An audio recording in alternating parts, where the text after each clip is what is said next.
स्मार्टफोनच्या दुनियेत क्रांती आता आपल्या शहरात. पलुसकरांच्या सेवेत सज्ज विवो एक्सक्लुझिव्ह स्टोअर.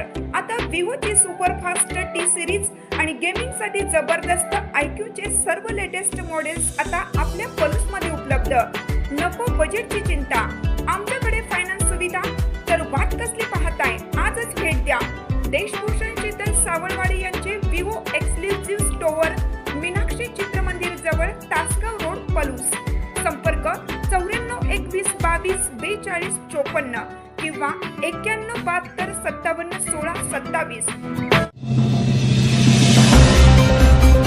भिलवडीत बेकायदेशीर सावकारकीचा पर्दाफाश. दुप्पट रक्कम वसूल करूनही घर गाडीसाठी धमकावणाऱ्या दोघांवर गुन्हा दाखल.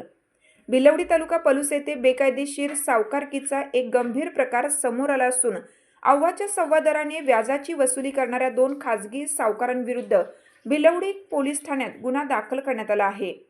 दौलत शंकर पाटील राहणार भिलवडी आणि धनंजय शंकर चोथे राहणार अंकलखोप अशी गुन्हा दाखल झालेल्या संशयितांची नावे आहेत. या प्रकरणी भिलवडी येथील व्यावसायिक अमोल राजेंद्र जंगम यांनी फिर्याद दिली आहे.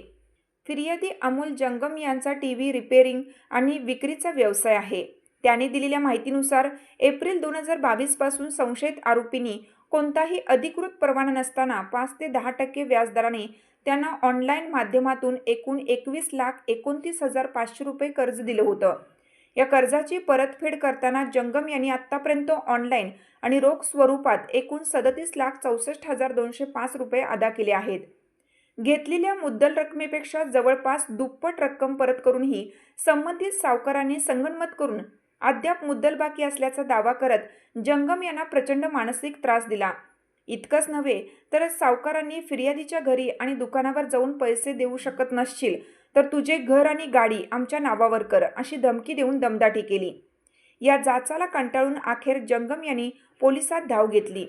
बुधवारी भिलवडी पोलीस ठाण्यात महाराष्ट्र सावकारी अधिनियमनुसार या दोघांविरुद्ध गुन्हा नोंदवण्यात आला असून पोलीस उपनिरीक्षक रोहिदास पावशे या प्रकरणाचा पुढील तपास करत आहेत. या घटनेमुळे परिसरात मोठी खळबळ उडाली असून बेकायदेशीर सावकारकी करणाऱ्यांविरोधात संताप व्यक्त होत आहे.